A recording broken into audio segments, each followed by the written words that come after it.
nkumapita munthu matamba nkumakhala ndi moyo abwino otere nkumapita munthu ndiwe hule nkumakhala ndi moyo abwino otere umapita munthu mangoledzera umabereka wana osawalera umakhala ndi moyo pena tikabe chilungamo zimakanga ulakwa kuti mulunguyo amaganiza bwanji umasiya wanthu onena kuti phindu lawo ngati tingalipeze ndolino lochuluka kamisa koma kwenikweni phindu lawo limakhala lochepa ndimafatsa nkumati mwina kapena mulungu akufuna kuti amve uthenga nkulapa kapena mwina so popeza ndi ambuye amene wachita zoterezi tenti mulemekezeni mulungu ameneyi ndi nyimbo namba 22 ndime yake yoyamba ndi yotsiriza ndikonda mlungu kuva mbuye wanga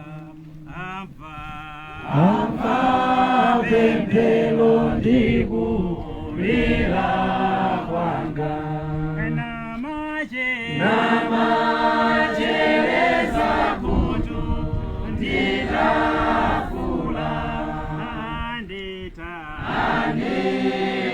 anditandizana ndipulumutsa ifaya tuake ikomera awandira nyumba zokonzeka mbuye kapolo wanu ndipereka nsembe iyoga yanu ndinembeka mbuye kapolo wanu ndipereka nsembe iyoga yanu ndinembeka. okondedwa mulungu alikula nafe mama wake amenapezeka mu uthenga wabwino wa Mateyu chapter number 11 ndime yake number 28 ndi 29 mawu idzani kwa ine inu nonse otopa olemedwa ndipo ine ndidzakupatsani mpumulo senzani goli langa ndipo phunzirani kwa ine pakuti ndine wofatsa ndi wodzichepetsa ndipo inu mudzapeza mpumulo wa miyoyo yanu. Ndibwerezanso idzani kwa ine inu nonse otopa ndi olemedwa ndipo ine ndidzakupatsani mpumulo senzani goli langa ndipo phunzirani kwa ine pakuti ndine wofatsa ndi wodzichepetsa ndipo inu mudzapeza mpumulo wa miyoyo yanu. Mulungu wabwino ndi wamkulu amene amadziwa kudalitsa adalitse kulengera kwa mawu ake. Amen. Tikamakhala mdziko muno okondedwa muzidziwa kuti kudalipo anthu odziwika ndi otchuka ndi kulibe. Amen. Nkapena nonse amatama mundimva pano amene mmatenga kuti inuyo ndebothera kudziko kuno wenanso adalipo mutifunsa akalekale pedali naye wathu ngwazi kalero tinkanena pansi kuti ngwamuyaya adatani kodi adapita kudali wanthu muli masiku ano mukamaona anthu enawa musaganiza ndi oyambayi kudali wanthu amphamvu kale akanena kuti hey ukachita masawu akupitira kunchisi akamapepesa hey usapite mbale wanga ifa kuno kudali wanthu koma adapita modi ngati muli bwana amene mmatamba ayi ndino a China kudali firiza anzeri kunchisi inu kulibe kudali wanthu nkhalangwe kadalipo tandimvani tsono okondedwa zonsezo zadali wodi zidapita koma mawu a Yehova adakalipo pano. Amen. Ndimati ndikambe nanu pamene tikhala mu dziko lino lapansi tizidziwa tingagwire bwanji zina zili m'mathero koma chimene sichidzatha ndi mawu a Mulungu. Ndi mawu amene watsona amene ufuna ndikupatseni masana lero. Tipemphere. Mwandikomera mtima Mulungu kuti ndikhoza kupezeka malo ano anadikirira anthuwo kuti adzamve mawu anuwa. Ndikupemphera kuti mutsegule mtima wawo ndiwapatse mawu amene Mulungu wandipatsa kale. Ndachita mwayi ena amene usiku kamba kuwatamba singawalalikire lero asiya zotambazo avala bwinobwino ndi awo azolikawo amatampa. Ndikupemphera Ambuye patseni moyo wawo mkambe nawo. Sindingakapeze kumanda sizingatheke Ambuye, koma pano pamaliro pano abwera ndi awa. Lolani ndikambe nawo. Ena Ambuye ajamachita uhule awa avala kusalu Ambuye nkhasako ndikambe nawo Mulungu okhulupirika zakuti moyo otere sithandizonso ayi. Zikoma Mulungu kuti akulu awa sapemphera koma maliro pano abwera. Ngati pali bamba wina wokonda nyenga wina ndi amene Mulungu okhulupirika. Ndikukamba pano oponjera kwa mkazi wina osati kunyumba kwake ayi. Alibe mplani yomwe yakwakazi ake enieni. Munthu yadalulidwa chiwanda cha galu mkulu yamachita chisika kudziko kuno. Ndikupemphera patseni moyo wake ndikambe nawo. Ambuye Mulungu olemekezeka. Mnyamata wa ulesi ndi uyo. Adakalipa khomo la makolo wake ukula konseku sadakwatirebe. Alibe chochitika chodziwika kudziko lapansi. Ndikupemphera patseni moyo wake ndikambe nawo masana lero mu dzina la Yesu Khristu. Amen. Tawerenga mawu a Mulungu okondedwa pa Mateo chapter number 11 ndima yake 28 ndi 29. Malemba akuti idzani kuno kwa ine nonsenu akuti omulema ndi kutodwa ndipo ine ndidzakupumitsani. Ndi akupereka upangiri akuti senzani goli langa ndi lopepuka. Ndipo pamene musenza goli langa mudzapeza mpumulo wa miyoyo yanu. Ameni. Yesu akuti bwerani kwa ine pamene mwalema ndipo mwatopa. Yesu akudziwa zambiri zochitika kudziko kuno nzopweteka ndipo nzowawitsa mutu. Ameni. Tilemuona mtima pano andufedi kudutsa munyengo zopweteka. Aliyense payeka akukumana nazo zizorani kwani zowawa. Amangosiyana mwene malamvulo azopwetekazo koma palibe amene anganame pano kuti sakumana mavuto ayi. Wena ndi mavuto awo kuti sadakweriwebe. Munthu wayira kuti si sapezeka. Ninkawa ndithu mavuto ndithu. Wena mavuto amene ali nawo walanda wamuna re walanda. Ali bali kuma wamuna adawalanda wina adalendera. Wena ndi mavuto awo kuti wakazi ausowa. Wena mavuto awo ndalama. Zusowa ndalama ndithu. Akamona kuti ayi azawali mateferereza yonkawa ilibi. Chikama tira nchenga nkatira nchenga. So alibe lolobola ndalama. Kuti akozopeza kanthu. Wena mavuto awo ngapa mudzi akulimbira na minda. Wena mavuto awo kondedwa nkuti sapeza mtendere akakhala moyo wawo kudwaladwala. Ikangoti mvula agwa pansi matenda akati kwati ayambikanso. Amenewo ndi mavuto. Tunofunsa kumati pamene mwakumana ndi mavuto mayankho ake mmagapesa kuti ndenkhali lumene. Ndipo ndingamene anu siku lino sefe mavuto tilibe ayi tili nawo. Koma pamene mumasiyana ndikokapezeka kwati mayankho. Alipo ena zikaliza atiriza. Ni nthawi imene amakamwa mwawo ni wala kwati mavuto. Nde mavuto amayiwalika. Pa Christmas ipo aruena wadayi wale mavuto. Nde wakamwera mwanda amaferereza. Kodi amakai wala mavuto kamene kokoza mavuto. Pawani pamweba wina kuti ni wale mavuto ni wale mavuto. Ni tipepeseko. Nanu ruku mahuleru. Kandira makose mahuleso adiaso. Kodi nkuira mavuto kumene kodi? Mukapesa vuto mayankho ake mapesa kuotesa ya kodi mavuto. Ndenkhali mene ulalika pa. Sikuti mavuto adzatha pamene pathu ayi. Ndipo wina aliyense adzakhabe chani kodi mavuto. Koma kuti mavuto wanu mmathetsa bwanji. Zoseketsa ndi izi. Anthu amakhala kuti mavuto amatethana. Nakazi wako mwakangana. Mtetsa vuto ngawatiraso wina. Watetsa vuto apa kapena wambisaso vuto lina. Muwaona akulu enawa. Wena ngamirala pamene papo ifa. Ngamirala wena pamene. Apenya nikuti wena ngamirala pamene. Aluonda kale samoneka choncha. Ada alionenepa. Ndi mirala ya atiliza amenewa. Amaganiza ngati kuti akutizira kuti akutetsa vuto. Koma ayi ndithu mavuto adapita patsogolo. Alibe mtendere. Atakhala ona mtima kuli chakula akambiri mukamba zinzoona. Alibe mtendere. Pene madzi yangu ine mavuto. Alibe mtendere. Amen. Alibe ntendere. Mafuta anu mukawapeza mumatenda obwaji tenkani. Ena so mafuta onda abanja. Nano amuna amanyenga kwina kwina. Mafuta acha bwanji. Iwe na dana mizo rayu iwe ngani ninchiro buluzi. Nderu ndi mlenje omijira buluzi. Buluzi yo wage wakasa da vese mwadula mchira wage uri mjese amuna mukariba banja. Ikwira? Modi banja la nuko mangeni nchiro buluzi mulisi elu ino. Pali Yesu hapa. Wena ndira najira gawura amuna wangu. Ahuru urereza. Urereza. Tano muono nga sabwino kamchimwana mujirasha. Nuka mazizona. Siyango. Lote tira futo ai. Ai. Muono nga sabwino. Samalani. Wena ada kumandi futo. Ada ngulina ni wabo bempera. Kena kali wose nkulega ulima dala ni wadi. Ada ningo bempera. Ai gaya. Salima ni mzimo wa hela adu ayumba lima weka mtu. Mafuto anjala yankolake sumu kala mchali kitauzo se ai.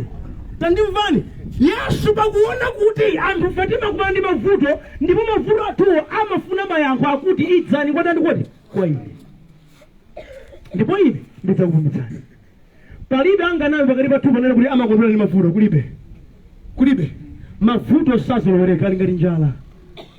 Zuwa njala kozo kupweteka. Sunga dai ine nimezo kani njala sizingateke. Yesu kuti idzani kwa ndani kwati. Mukapita kwa Nkhoswe. Ankhoswe so afuse ni mafuto hao alipo. Mafumu wa mafuto hao alipo. Koma Yesu na amena kozo kutandizani. Chifukwa kutandiza kwa Yesu kulimbali ziwili. Amatandiza moyo wanu wa uzimu. Komanso amatandiza moyo wanu yangu watupu.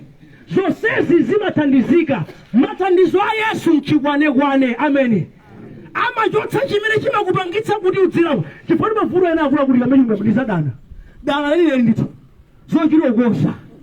Dala ndito. Nanga ino haina amuna wangawa. Amuna ngawa. Sirikale sana bwino. Nde mara mamenewo mamuna kendura amakalibu ndinuyo. Kunyada kwe kumene kuku. Mwano wake umenewo. Mamuna kendi uti. Amenanga hanga kalera nubwino. Mwuna ngarofata arukuni nkhala mweni wenge. Mamuna kendura amenanga kalera nubwino. Zinasi zadala. Ne Mulungu amanena kuti ukabwera kwa ine kuti ukhale bwino babanje bakopa mara mako anchotse.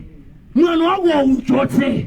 Kunyada kunchotse. Khala munthu ofata banja likhala bwino. Ukapita kwa mbuya amanena kuti wabwera kwa ine kuti chimakufuta nkachasui. Moro zimako nkaka usinenepa mwa nthuzi zagaga kachasu linzeluwe hayi. Amachotsa zimene zizi. Amachotsa afodi hayi kuchotsa. Achotsa chimasomasochi achotsa. Nde moyo wako umakhala ndi mtendere. Pamenepo umathandizika. Amen. Simungakhale ndi moyo wa mtendere muli ndi chiwanda cha galu sizingateke. Mukabwera kwa ngati moyo wanu inu nkune kuti babanja simulimba. Ndemo bwera kwa Yesu. Ambuye amali kuti muzu wavuto linchiyani. Mwa inu muli chinzimu cha galu. Chinzimu cha chisika cha popi. Ndemo okay tichotse chani kodi? Chinzimu chimenechi. Chikachokamo chinzimu chimenechi. Mukhala iyeyo kutendera munani kodi? Mupeza. Abusa muli chani pamenepo. Vetseni. Omwera udzu sanga na songa koma tsinde ndi udzu amwera. Tilimodzi ka. Pomwera udzu songa yani kodi songa umanga na tsinde. Yesu amadziwa zimenezi. Ndi amapita pamene pali vuto palipo ndi kuchotsa vuto. Inu munthu amene ali ndi mzimu cha galu sanga khale banja bwino hayi. Ama mzibamba amene mzimu wa galu amafuna kuti akazi wonse malai muno akhale yake.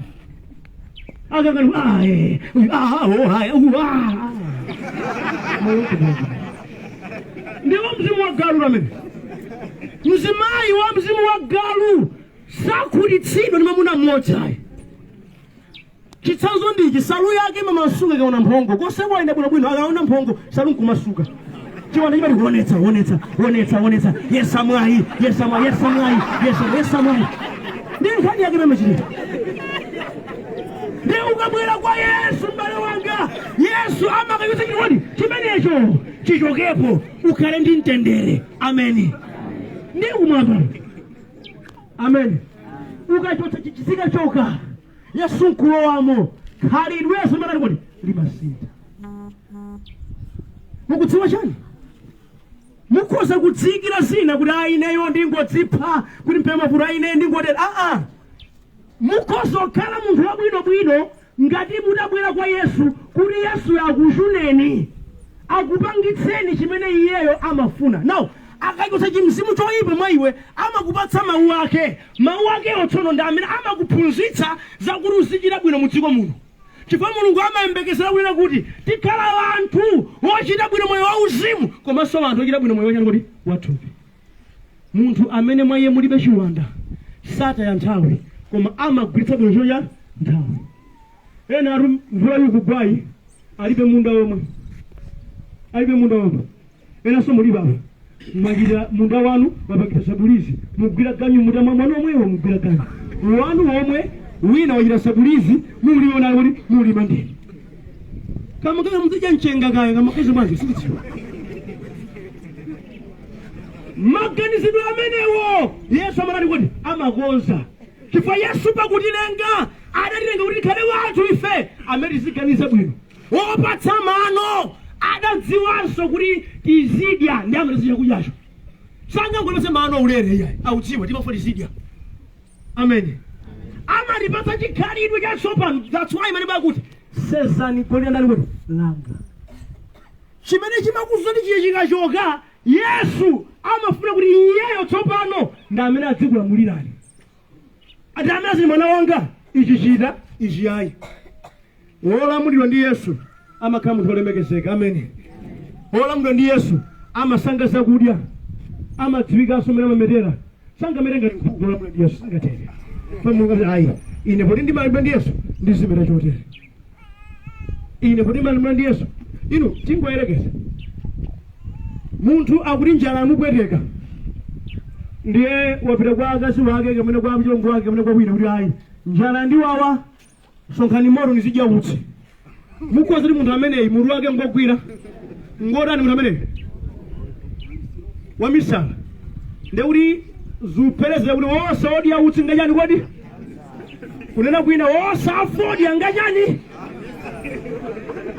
chifukwa Mulungu adatipatsa zakudya zokhazikika zotitikadya matupi athu akhala matupi abwino ngafodya angapangitsa thupi likhala bwino kodi ndi wolamulidwa ndi Yesu amaona zochita wolamulidwa ndi Yesu amadziwa kuti ineyo ndine munthu wamkulu kachovala akaka nkofunika mwana sangathe kuthinamo nkachovala ayi kakathina mapatsa wena koma wolamulidwa ndi Yesu mchovala chachifupi mwati uthinamo kwambiri zedi thupi lawo lonse kuonekera ndi mudziwa chani nonse amene mmavala cholakwika anthu akamadzumadzuma sikuti amakhala kuti akukuyamikirani koma akumverani chisoni chifukwa mmakhala kuti mukugwiritsa ntchito ndi Satana kuyamba kukamba zinthu zopanda zero zimandidabwitsa kuti ambiriso amene amakhala ndi zilema kwambiri ndi amene amalimbikira kukoletsa thupi lawo kuti anthu aziwanena udaliwapo mphere uli wang'ono mphere zakusiyana ndi uminula kuti anthu akambe chiyani za moyo wako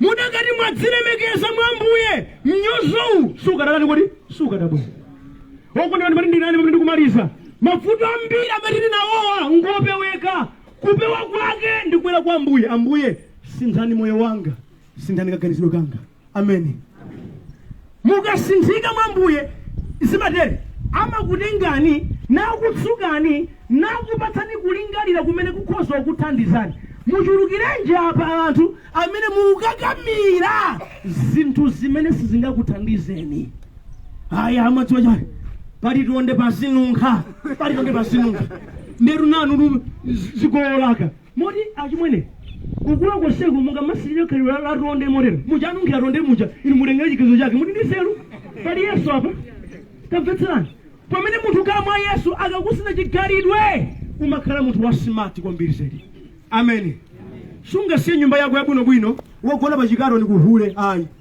ndalama yolima wekha mofunikira sunga mangopatsa wina aliyese muli bwacha ngakule muli bwacha ngakule zasoya muli soya wewe kuti upeze ndalama zake soya ngomango gawo kali chisawawa ayi tatimvani ndikubwera kwa Yesu kokha kumene kukozosintha moyo wanu. Amen. Chifukwa iye amasintha zamkate ndi kunja komwe. Ali pambiri amene mukuona lero lino mwina kale adali anthu mwina akutchire koma tsopano adabwera kwa Yesu adapulumutsidwa. Chanzeru ndichi lapani. Amen. Vomerani Ambuye sindinachite bwino, ndimapita kolakwika, ndimaganiza zolakwika, ndimachita molakwika, khululukereni. Lero lino ndikuyambanso kwatsopano. Wotereyi adzipereke kwa Ambuye kuti adzamvera mawu a Yesu. Now omvera Yesu amakhala ndani wa tchimo. Amen. Sasekerera choyipayi ngati umanedzera kwa Mose jana uliwe kachasu walichotsera mano iweyo. Ine ndali wabwinobwino mu nkhope yanga ukhanga lisili pasi yakuta ifa cha iwe sinzakumwaso ndili Yesu pa kaunani kachibwezi ukauza mawu iweyo umazuzitsa akazi wanga mkazi wanga amavulika chifukwa chani kuti cha iwe sinzabwera koso mpita kukhoti upita simbwera koso okudedwa mukapanda kulimba mtima chimo simuleka siziteka kuchimwa kulimba mtima kulapaso kulani kodi kulimba mtima kunena ayi kuchimo mulimba mtima. Hey, azibambo nonse ngati mufa mkhani mkazi mmodzi limbani mtima kama hula na saluka kwambiri zaidi ama ilo todo akwenda na abire kutsogolo basi upita kumene kuko malomo oyenda amangovina kudzigwedeza kwambiri zaidi muuzo ka haiwe kaya akazangaso ni mzima yanga iwe kuti choka tipatse njira lizipita ife ndizofunika mukakhala osekerera tchimo simuyenda iyayi siziteka limbani mtima. Amen. Sikuti tikamayenda motere ndekuti ena afezeru tilibe ayi tidalimba mtima kusachita uchimo. Amen. Ine ndi mmodzi mwa abusa ochenjera milala ndikozotenga ashuwa kaneka suyimitsa munthu kodi muli banje mayi tili kuyo sibasi kaneka simene koma zilibe ntchito ka zimene zizi silimazichita popeza ndadziwa nduyali kodi ndi uchimo zimaononga zilingati chitetse zimayabwa. Chofunika ndi kukhala mwa Yesu muno mulimbe mtima. Ena akusekani ena akunyozani koma pamene mubwera kwa Yesu mukhala tsopano. Mulungu akuthandizeni kubwera kwa Yesu. Amen. Tipemphere. Atate mu dzina la Yesu Khristu saidi ya uthenga wanu ndapereka kwa anthuwa ndawalozera kwa ine kuti apite ndi mavuto awo kwa inu lokha Yesu basi. Landirani mioyo yawo Ambuye pamene abwera kwa inu. Yesu olapa mtima musamunyoze mulandire moyo wake. Ndipo Mulungu olemekezeka saidi B yakumanda limbikitseni nkaperekeza uthenga wanu. Alimbikitseni awo asathawe kumanda apite akamvembeza mawu anu. Mu dzina la Yesu pemphera. Amen.